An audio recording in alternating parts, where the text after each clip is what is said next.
我不是说这些跟灵界交合的生物人，它的交合的结果一定是生出巨人，因为他们是灵界的产物。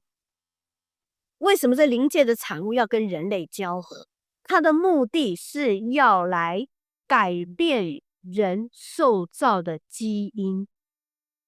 交合的目的是要改变人受造的基因。为什么？因为人的基因是从神传承过来的，所以当人的受造的基因被改变的时候，就是来羞辱上帝的创造，来告诉上帝说你造的不好。你看我跟他们交合以后所生的孩子这么高这么大这么粗这么壮，你创造的人这么小只这么没有力气，所以他是要来羞辱神的创造，并且更重要的是取代神命定人要管理这地治理这地的身份。所以他需要有巨人，用巨人，然后你在我面前你就是一个蚱蜢，所以我一脚就把你给踩死了。我当然可以来管理你，我当然可以来治理这地。你看在伊甸园的时候，神把亚当安置在伊甸园，然后告诉他说你要管理治理这地，对不对？后来亚当犯罪被赶出了伊甸门外，他也是在伊甸外，可是当该隐犯罪以后，就把他赶离了耶和华的面。是不是上帝赶离人是逐步的？那该隐怎么说？他说我如果离开了你的面，就会有很多人会杀我。那请问这时候是谁在那里？就是这些生物人，这些巨人，他会害怕，所以神在该隐的额上做了记号。那上帝做了记号，难道是给他贴一个标签吗？贴一张贴纸吗？不是，就是一个灵界的记号。这些生物人他是灵界的产物，所以他认得上帝的 mark。跟我们今天我弄一个公司的这个戴一个公司的帽子，人家看到帽子知道哦，这个是哪一家公司的。所以该隐带了上帝给他的 mark， 就知道哦，这个是上帝造的，所以他们不敢侵犯该隐。当神的儿子们来与人的女子们交合，以至于产生了后代的时候，就是要取代神所造的这样一个 DNA 的人。上帝命令他来管理这些生物人，不爽，所以我要来管理，我必须证明你不好，我必须证明上帝的创造不好，我必须证明上帝的智慧不够，我要证明我比你厉害。这是一个末日的现象，就是灵界人交合，去共谋管理这地的身份。用现代的科技来说，现在的科技它不需要生出巨人，然后来表示我比你高人一等，来表示我可以羞辱神的创造。它不需要生出一个巨人，它可以怎么做呢？它可以直接用列印的方式来改变人类的基因排列，让人类繁衍子孙，就像在点菜一样。我想要有个双眼皮的，我想要身高168的，这个什么173的，我想要皮肤棕色的，我想要金色头发的，我想要男的女的，我想要他的智商、他的记忆、他的肌肉、他的身高。总而言之，我想要定制一个我心目中一个完美的不会生病的孩子。其实今天我们来看，现在有很多转基因的食物，它就是在改变基因的次序。所以在未来，当基因科技成为一个普遍的现象以后，那一般神所创造的我们这种原型的人类，是不是会变成在人类的结构里面最底层的人？会不会？很容易呀。今天我生出来的孩子，他可能智商只有78、88、98，他上学，他读书背得很辛苦，是不是？可是隔壁的他妈定的，智商130、140、150，过目不忘。他的竞争力是不是比你家儿子强？好，他给他的 DNA 是已经阻断了祖先的这个疾病基因，心脏病啊、高血压呀、躁郁症啊，或者说是什么各式各样的这种遗传基因。好，他改变一下，你的孩子可能常常情绪不稳定，可能有自闭，可能会急躁，可能会怎么样？你要花很多的时间来帮助他。请问你是不是这个人类的结构的最底层的人？很容易呀，我们这种上帝原始创造的人，在这个 AI 的这一个基因所繁衍出来的这种科技人面前，上帝所创造的人类就变成是一个最瘦小的、最孱弱的、最无力的一个人种。是不是相对的，那些人工智能加上基因科技所组装出来的人类，是不是就是超级人类了？那他在我们这些原始创造的人面前，是不是就是个巨人了？因为他的力气比你大，他的胳膊比你粗，他比你聪明，他反应比你快，所以很有可能这些神所创造的原始人类，在这些超级人类的面前，很可能有一天你的孩子上学回来跟你说：“爸爸，在他们面前，我就像一个蚱蜢一样。”有没有这种可能？它是有极大的可能，所以它完全在改变上帝的作为，完全改变了上帝创造人时候的主权，还有各从其类。那当然有人会说，这就是一个科技呀，这就是一个科技，它只是人类的2.0版。但是呢，哥林多后书11章14节这边说，因为连撒旦也装作光明的天使，所以他的差异若装作仁义的差异，也不算为稀奇。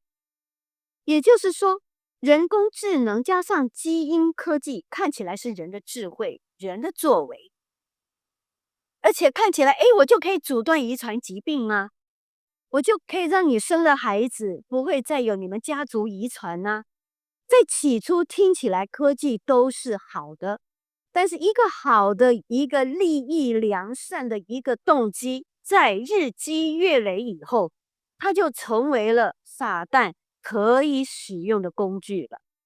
所以这些人工的智能人的作为，其实它的真实的动机是要挑战神造万物各从其类的法则，挑战神创造人各有特质的主权，污蔑人类是承受神荣耀的载体。然后这个幕后的推手是谁？就是这些我们刚刚所说的灵界的生物人。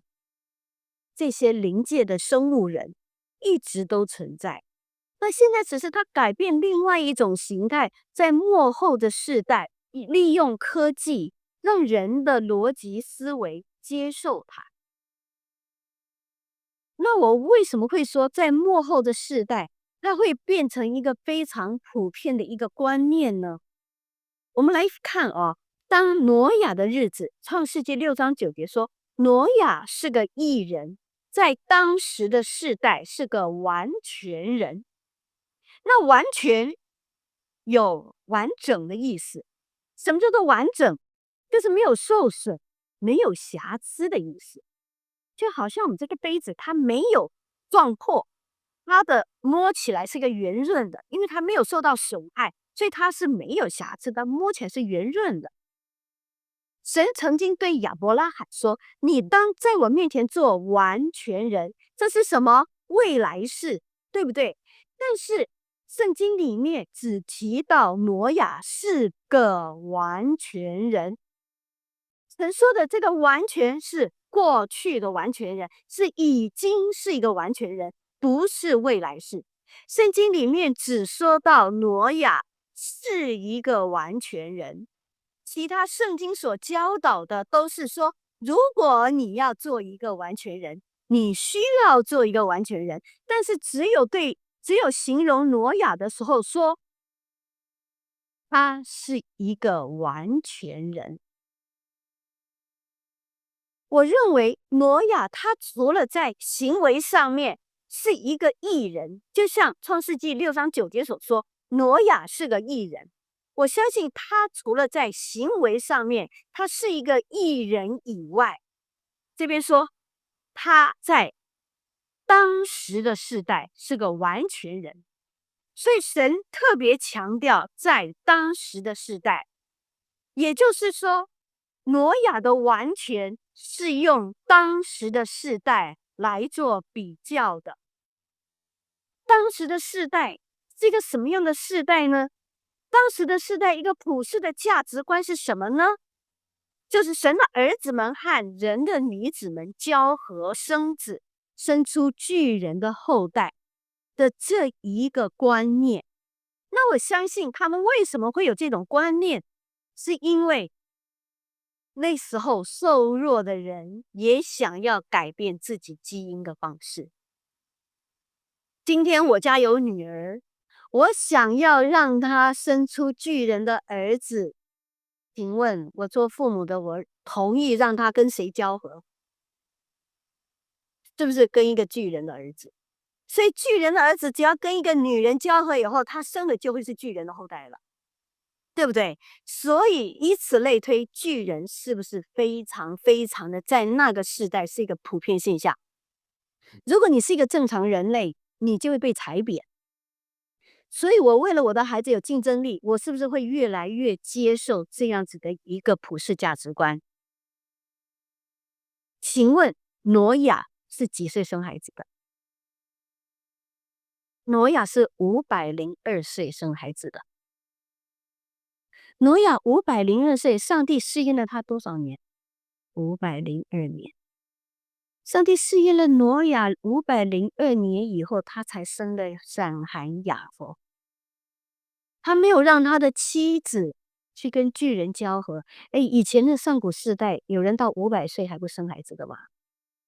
我们看看创世纪讲到那个挪亚前面，他的祖宗9代都几岁啊？60几岁就开始生了，对不对？60几岁到90几岁是他们生育年龄。所以请问挪亚他已经超过生育年龄，他会不会着急？但是他没有去追随当世代，也可能是挪亚不能生，可能是他老婆不能生。但挪亚能不能换一个老婆试试看？他老婆能不能换一个男人试试看？都可以，是不是？但他们有没有这样做？他们没有这样子做，所以才会说他是个义人。一个他没有休了他老婆，第二个呢，他没有违反上帝创造的原则，所以称他是个义人，而且用的是当时的时代，用当时的社会主流价值观来平衡挪亚是一个完全人的一个定义。我们会发现，在这个媒体里面你会越来越看见他们科学实验的结果，会推出人类的2.0版。现在是一个过程里面，一直都在为未来的人类去包装，成为一个正常的价值观，正在铺路的当中。它是在人类的2.0版，正在为未来将要把自己改装成超人类的意识，成为正常的社会普世价值观去做预备。那当人接受了改变自己的基因，觉得这没有什么了不起啊，人类不就是进化来的吗？过去是物竞天择，适者生存，未来不就更是这样吗？